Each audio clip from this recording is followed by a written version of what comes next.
after the Nurburgring 24 hours, and blue sky. I mean, I literally can't even remember the last time we woke up on a morning as beautiful and as nice as this. Maybe NLS4 last year.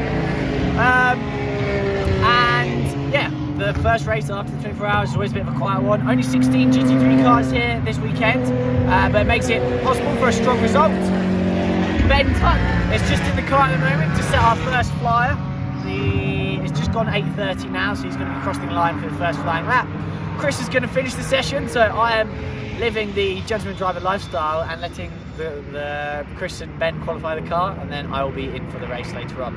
Had a really quick day yesterday, the car's feeling fast, so yeah, really had big fingers crossed for a good result today. So let's check back in after qualifying to see where we start for the race, and then the plan going forward for the race as well.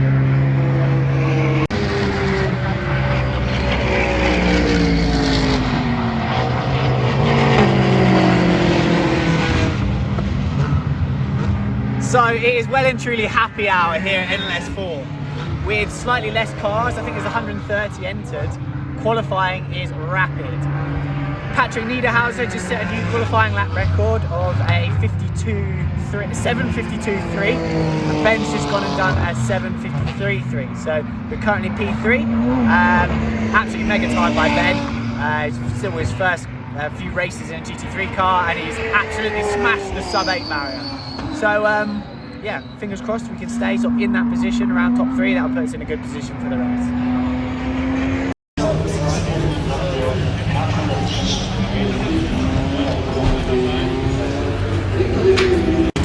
So it's our boy Ben Tuck starting the race today, his first GT3 start in NLS.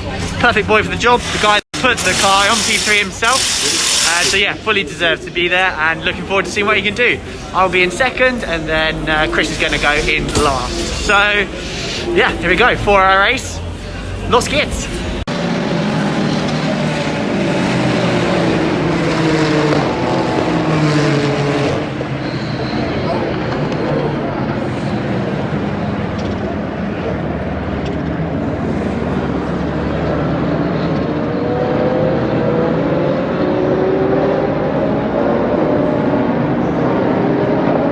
Ben had a tricky first stint where he was knocked around a lot at turn 1, and he just did the right thing and settled into a rhythm, and even though he dropped a few places, still managed to bring the car back in a competitive position within sight of the leaders. So we still had 3 hours of the race by the time that Ben came in to try and make that time back up again.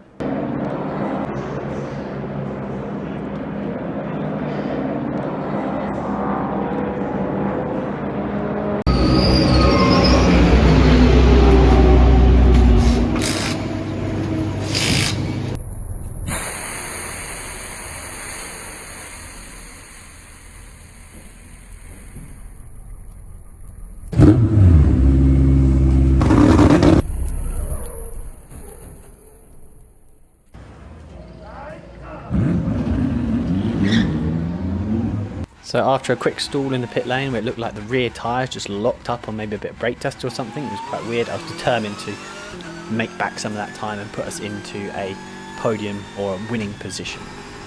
I made a good start to my stint where I was able to close down the gap to the leading Lamborghini at the time, so I knew that we were going to be in a good position in terms of track position come a little bit later in the race. I felt our pit strategy allowed us to make a good chunk of time back, and obviously on my outlap I was immediately on the offensive to try and get past the Audi.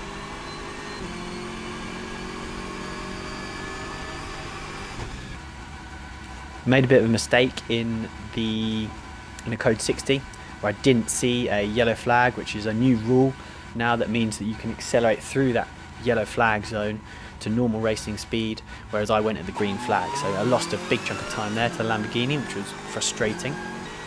However, I was able to make that back up again towards the end of my stint, and we also reeled in the car collection Audi that was way out front, that had a very strong first stint, and then make the pass for position around the outside into turn 1.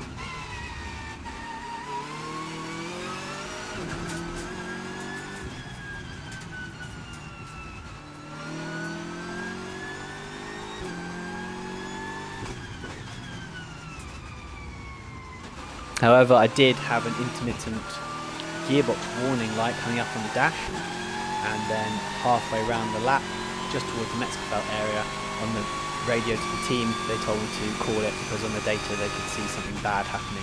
And then immediately as that happened, a red light came on the dash, and I just had to completely nurse the car back to the pits, which was frustrating because yeah, we were ahead of the race winners at the time, and we were fully in a position to take control of the race and to then hand over to Chris for the final couple of hours, but unfortunately that was our day done.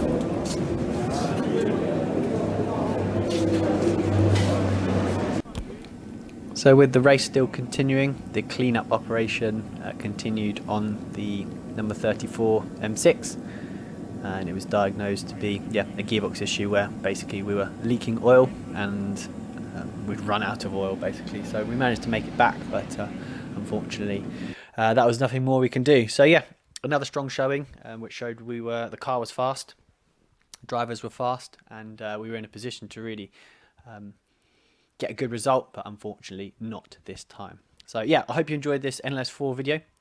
If you did, please make sure you give it a like, and make sure you drop a comment in the section below, and make sure you stay subscribed for plenty more content like this to come for the rest of the 2021 season. Until next time, bis dann.